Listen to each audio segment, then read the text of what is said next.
What an amazing day to be on the beautiful River Trent, showing you guys how to catch some bream while feeder fishing. Now, I love fishing like this, but conditions are not always in your favour. Bream like it with a little bit of colour and a bit overcast. We've got the opposite. We've got some clear water and beautiful blue skies, but we're in a decent area where I know they live, and we've got a few tips and tricks that I think will be able to manipulate the peg and hopefully catch a few. So let's go and have a look.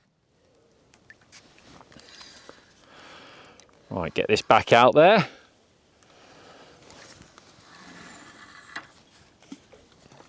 Absolutely great to be back on the river. It's looking fantastic today in the sunshine. So I want to tell you a little bit about my approach for river bream and why I think that it's so different to a normal feeder approach. Or, well, sorry, a normal feeder approach is the wrong term. A feeder approach that's maybe fishing for lots of small fish or trying to be very busy, winding in different things. This is I'm not going to say a more patient approach. I've still got to work hard in what I'm doing today, but everything is sort of scaled up, everything's geared up, and that includes the bait, the tackle, the feeder. Everything's just that little bit increased, because if you look at this beautiful river here today, we're not in match conditions. This is a pleasure fishing day.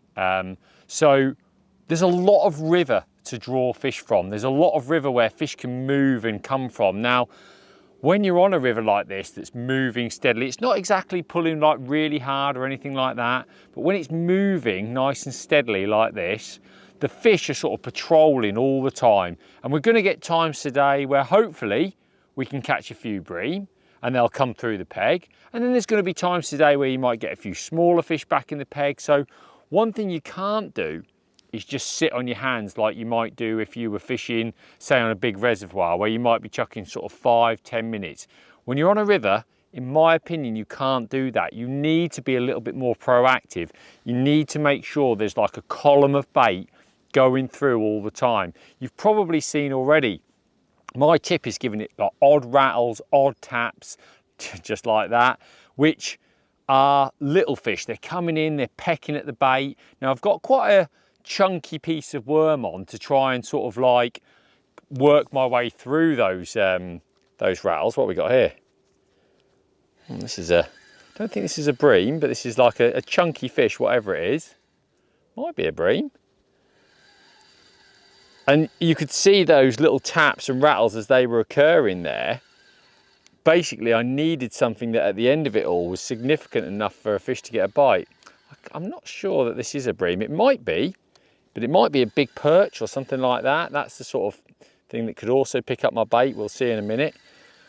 But you could see I had to ignore those and wait for the more positive sort of kickback, if you like. Might just be a big skimmer or something like that. But everything happens quickly. The fish come in quickly, they feed, they're in and out of your peg all the time. There's a lot of weed here, so I need to make sure I keep my rod nice and high. Keep that fish up nice and high. Let's see what we've got here. Not really sure what this is. Going to find out in a minute though. Really aggressively banging itself down. That's a skimmer, nice skimmer. There we go. Sort of £1.5 fish. A lovely way to start for you guys on camera anyway. Like, nice fishing, really nice. Always love catching the fish on the river. They often seem like they've never been caught. They all look super sort of fresh, if you like. You can see that one there, look at him. Like, almost like fin perfect all the way along, beautiful colour. Pop him back in the water, it's warm today. And they're the fish that I want to target. Them and obviously bigger ones, but they are eating bait. So I'm going to run you through this approach that I'm doing today and how I'm doing it, so you can go out and give it a go, because it's a really nice way of fishing. It's not a, you know, it's not just a lay back on the bank. You really do need to be in and out. You need to be building your peg all the time, because I believe that there is fish eating your bait. So first of all, like I said, a nice robust bait. So I'm not going for like 2 bits of worm at the moment. I'm just literally going for, like, I'm saying probably 1.5 inch piece of worm, something that I think a fish can gob in its mouth quite easily. got a size 12 N30 on, so I've got a nice big hook, and I've got 0.16 as my hook length there. Not crazy heavy, the water's quite clear, so obviously everything's just like quite nicely balanced. You can see here, I've got like probably a 3.5 foot hook length. I want a nice long hook length because a lot of the time the fish are taking the bait as it falls down. And I've got a large solid feeder. Now, a large feeder, some people think, wow, casting in all the time, do you need a large feeder? Absolutely. Don't forget, we're fishing for big bream. You know, we're fishing for fish that are going to clear up a feeder full of bait in no time. We're on a river where it's all stony on the bottom. There's little fish there pecking at the bait. The bait is going to get eaten. So we need to make sure that we're putting plenty of bait through. Now, within the feeder, I've got this beautiful, I'm going to call it my party mix. There's casters and maggots in there. Probably, let's call it like, let's say 1 cupful of casters with a few maggots. I've then got a tin full of salted caramel corn and given it 2 or 3 quick pulls with my whizzer just to break it up. So if you look in there, you can see lots of broken bits of corn, not fine, not a fine mush of corn, just almost like chopped corn if you like, just to give me lots of little flecks. I've then got some 4mm Fin Perfect pellets, not halibut pellets, just a nice neutral coarse pellet that everything's going to eat on this river. And there's 1 cuppa there in there as well. And then there's an odd piece of broken worm, hardly any, but just to give a little hook bait taste, if you like. So this is the mix that I'm going to feed into the river. And what I do is fill my feeder sort of 3/4 full of that mix every single time, and then plug the ends with my nice strong fish meal ground bait. Now, ground bait choice for me on the river is super important depending on the fish that you're targeting. And I've brought a few with me today to have a look at, which I think we should do right now. Right, let's talk ground bait for river bream. Now, we know that bream love fish meal ground baits. It's no secret, they really do favour those type of ground baits, and a stronger type of fish meal brings you the advantage that it's very selective. It tends to target those bigger fish. Now, in the UK in particular, the rivers have seen loads and loads of pellets over the last few years and fish meal ground bait, so the fish are really tuned into them. So in the past, whereby I might have cut my ground bait with a little bit of fish meal, maybe a weaker fish meal, now when I'm purely targeting bream, then I'm going to really go for a strong fish meal ground bait because I know the bream absolutely love it, and it helps me sort of focus what I'm doing. If you're looking for a bit of a mixed day where you might like to catch a few bream, some roach, whatever else, skimmers, a mixed type of bag, then you might want to cut it back the other way, because traditional style ground baits, bready type ground baits still work for bream. They'll still come and eat it. It's just if you want to be selective and maybe target that big bag of bream, then you want to be looking at a stronger fish meal. So for me today, I'll be going with marine green. Now this is one of the strongest fish meals that Sonubaits does, and it's perfect for this style of fishing. It's a really coarse ground bait. It's got sort of marine based fish meals in there, so it's really strong, really smelly. It's got lots of coarsely broken up pellets, so for me it's the perfect ground bait for targeting river bream on their own, maybe even barbel. If I was going barbel only fishing, I've been using this ground bait, and when I do, you tend to find you actually catch a lot of bream by accident. So I know that this is a ground bait that's definitely going to work well for me.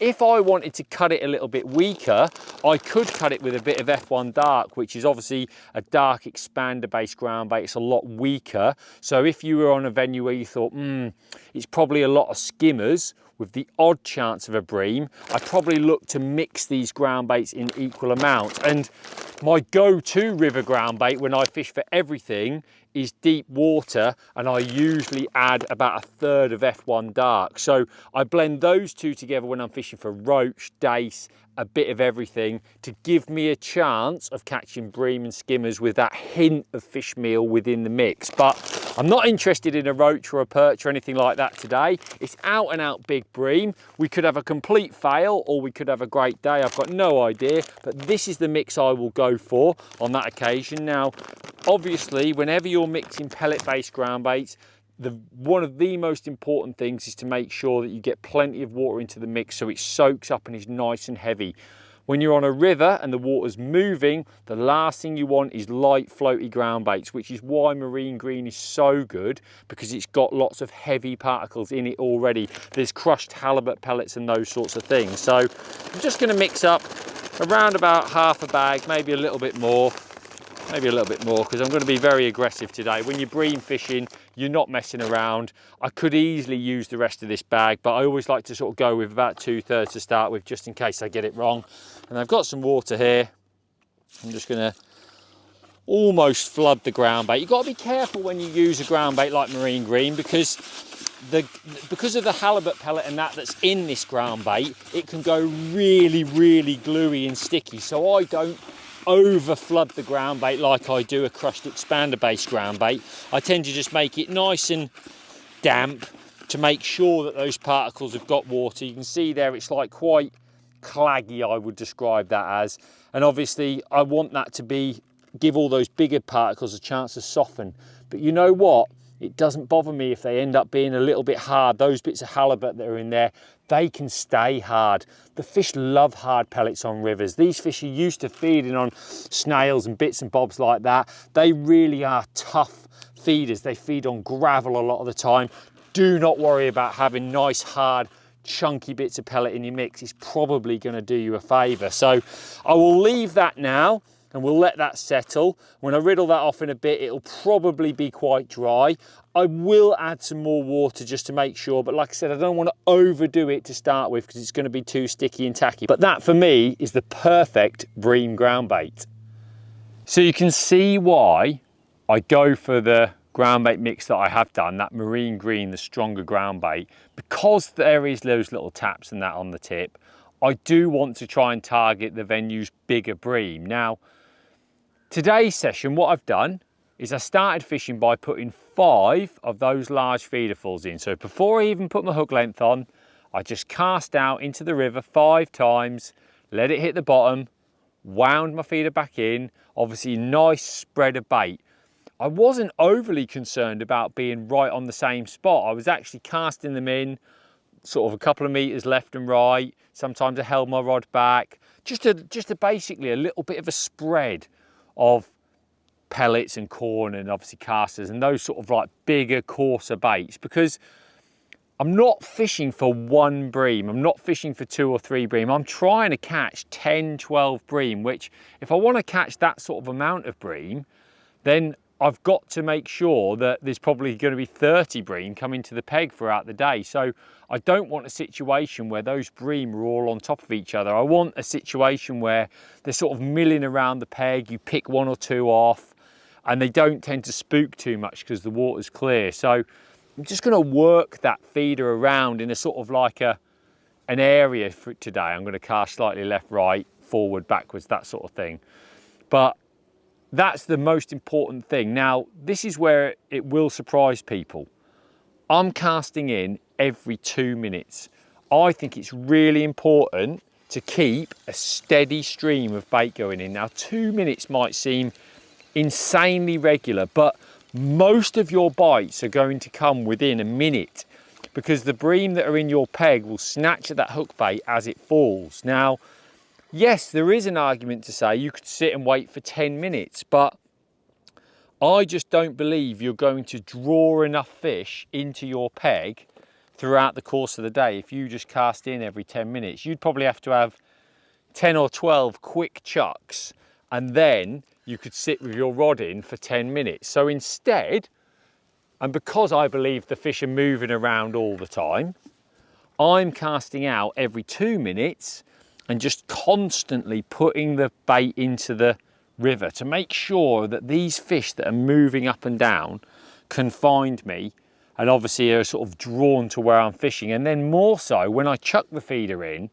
they're not going to be spooked by the feeder going in. They're almost associating that with a little bit of food and, you know, obviously some activity within the peg.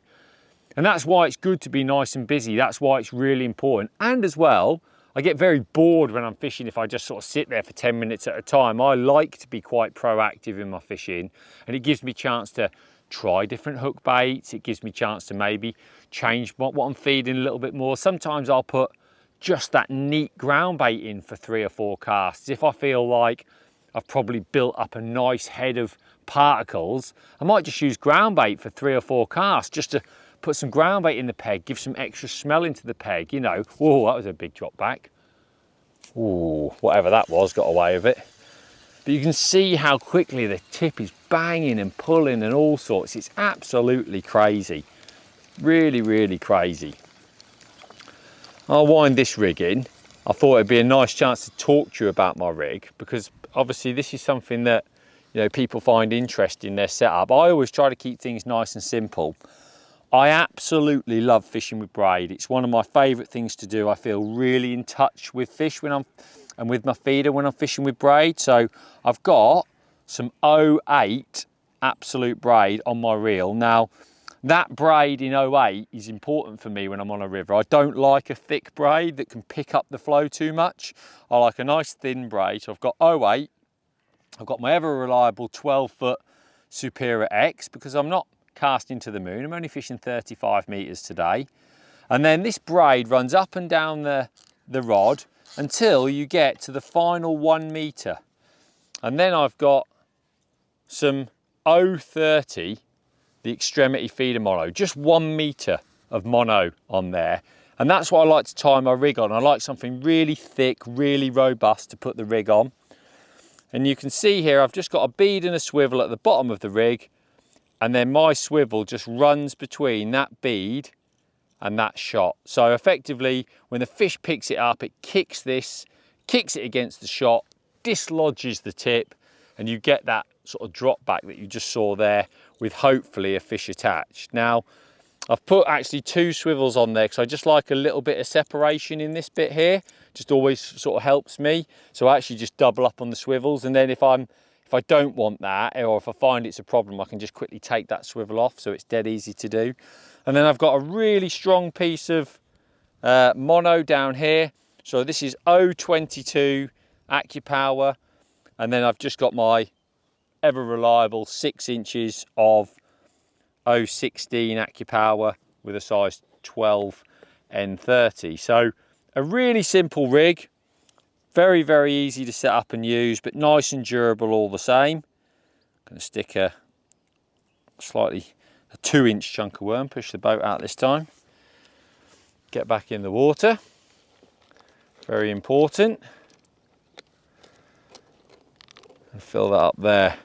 I do love still having baits like, you know, there is an argument to say you could go and fish with like pellets and corn only, because you know, you want to ignore those fish, but I just can't bring myself to go bream fishing without like casters and some worms, because every time I've just tried to fish pellets and corn, it's just not as good as when you have casters there. Casters just seem to be a bait that bream absolutely love. And I also think they're really good at bringing little dace and perch and that into your peg, which attracts the bream in. The bream here, they sort of like, well, what's going on there? There's all like these fish dashing about trying to eat the little baits, and that again draws the bream attention, gives them more confidence when they come in. So it's very easy to do. So you can see there just so like a little bit of a drop back there, which is probably just a small fish picking up. It would tend to be a little bit more severe than that if it was a bream. If I was fishing for the small fish, I would have probably picked up on that bite. But I'm almost trying to ignore it. I'm happy because I've got a thick piece of worm on. So I think that those little fish just end up pecking at the worm a little bit. And what you tend to find is when the bream come into the peg, you cast out and there just isn't the same taps and dinks, like almost like the bream just push those smaller fish out. Again, another little jab. You can see how much life there is down there. This is why you've got to be so aggressive. It's not just a case of sitting on your hands. when you do become proactive and chuck in all the time, you can actually see how many fish are there by the way your tip is going and bouncing around. Just for your info, I've got a 2-ounce tip in this rod.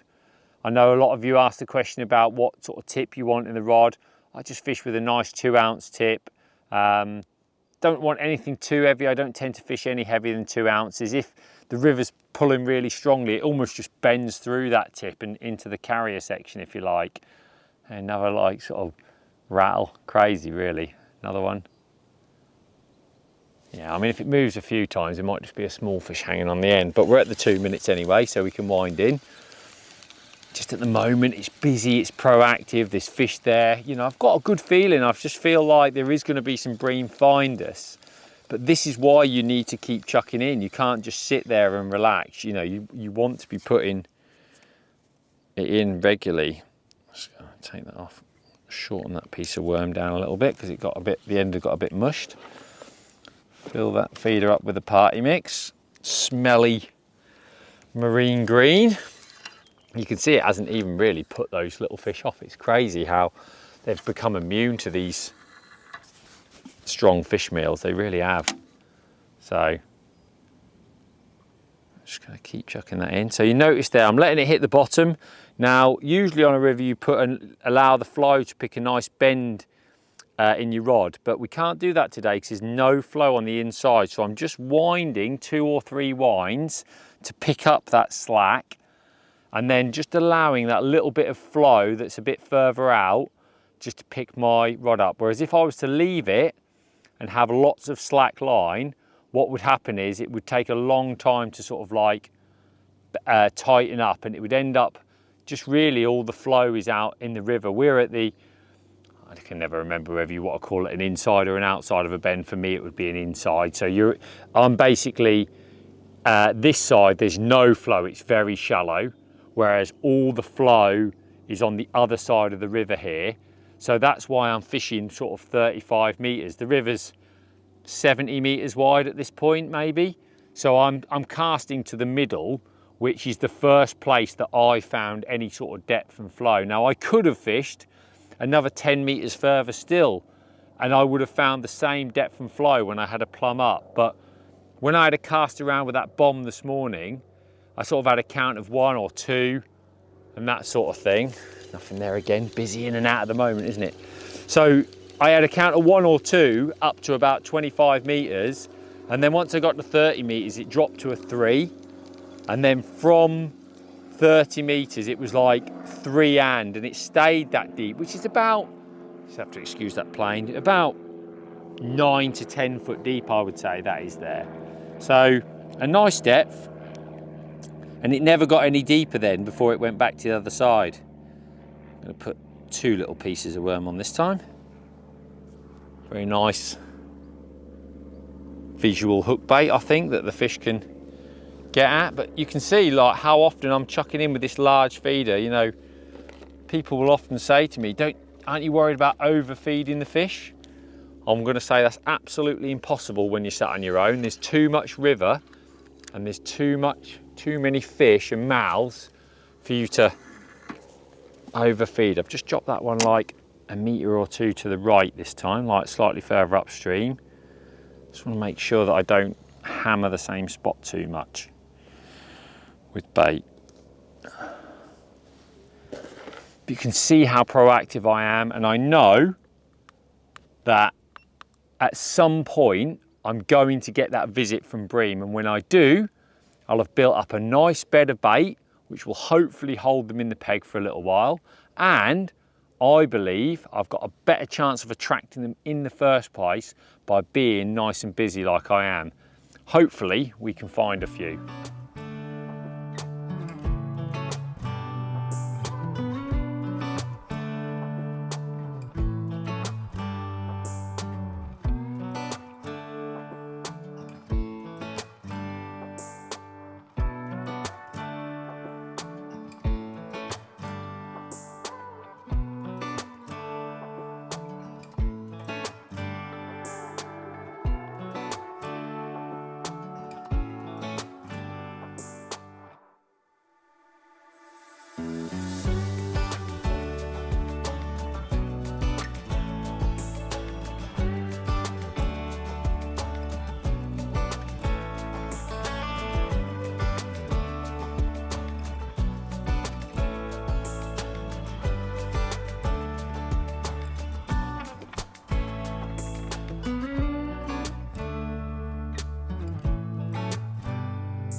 it's always a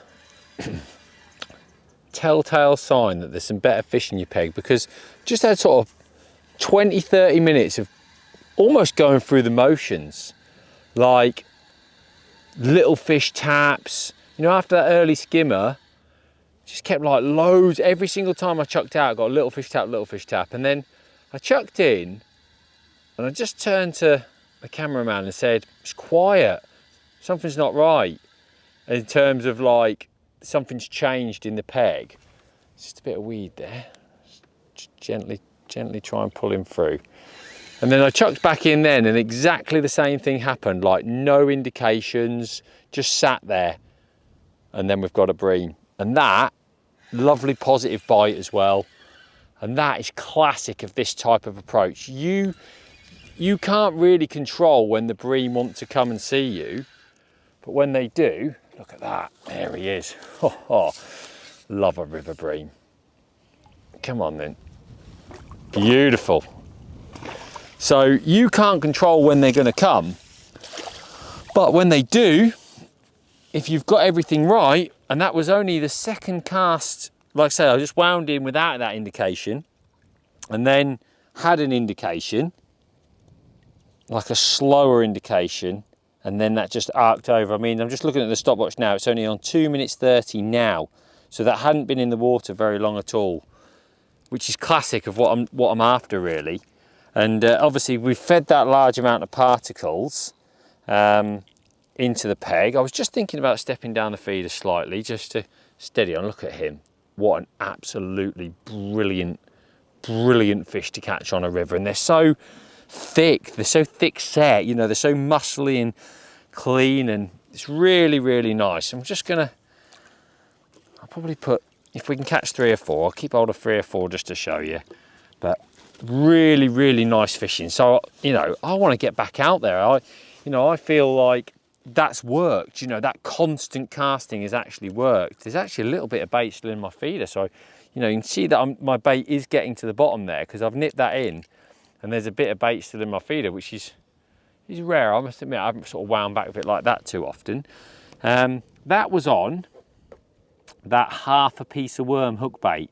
You know, nice hook bait that is. A nice sort of like, you know, not like 2 big worms or anything like that. Just a hook bait that I feel like the fish can get in their mouths nicely. So threading that on, trimming that off.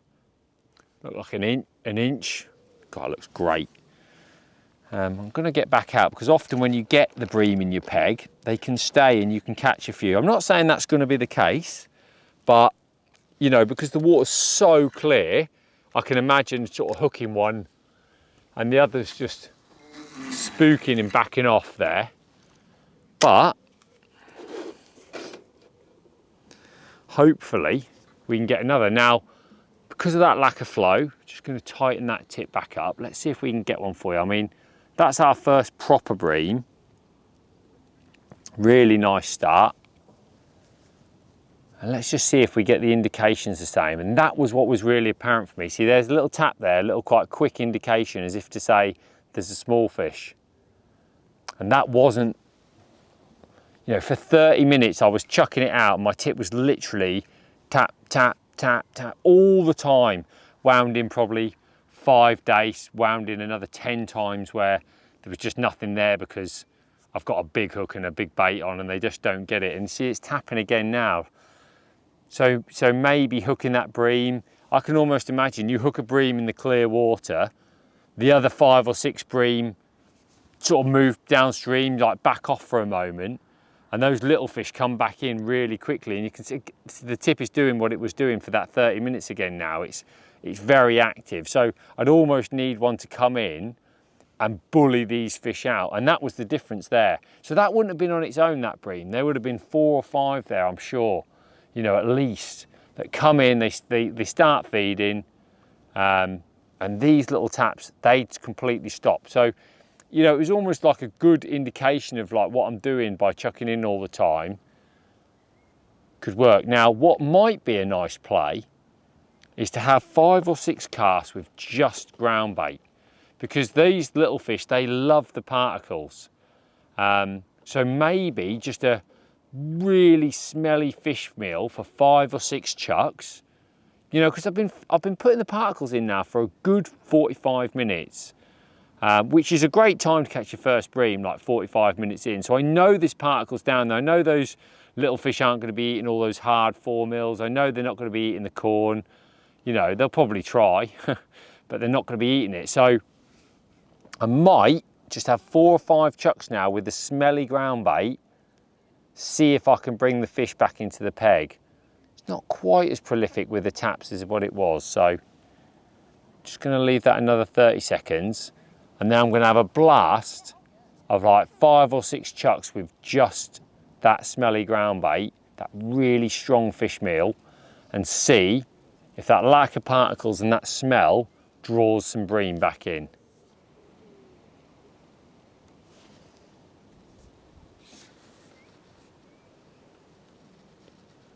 Well, that is the second chuck with just ground bait, and we are literally 30 seconds into it and we've got another one on. I think when I hooked that other bream, those bream backed off down the river just for a moment or two, and rather than sort of like giving them more particles, just that smelly ground bait. And don't forget that that marine green, it's really coarse. So it's got particles in it. It's got loads and loads of particles in it. I'm just going to stand up because it is weedy here.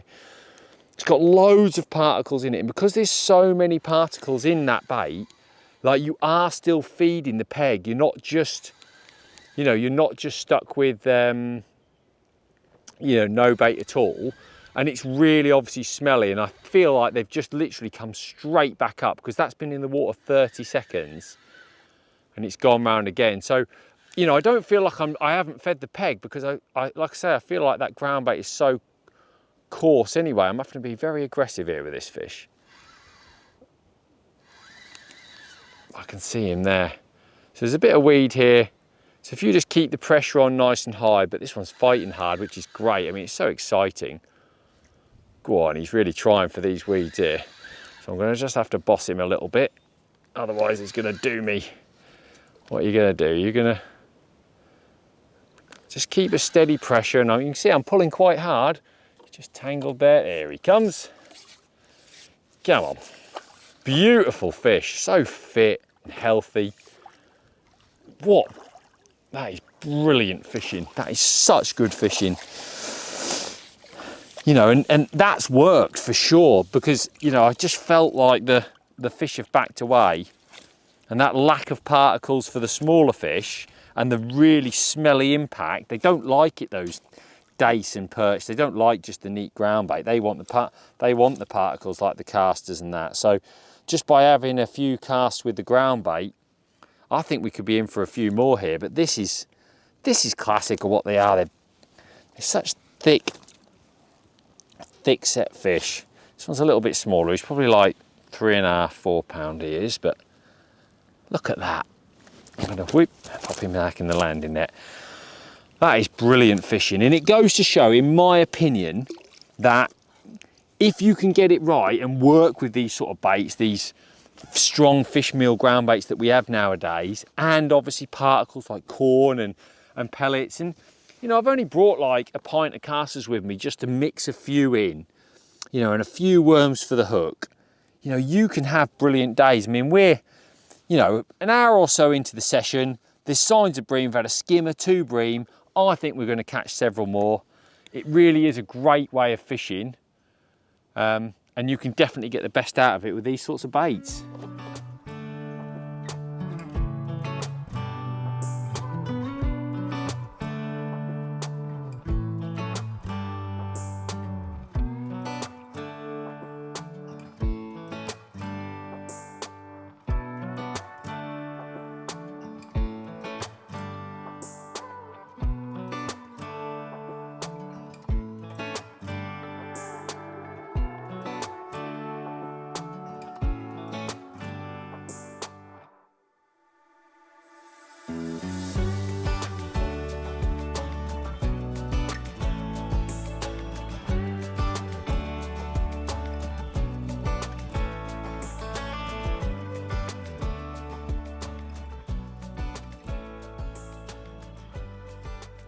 Well, that's been some session.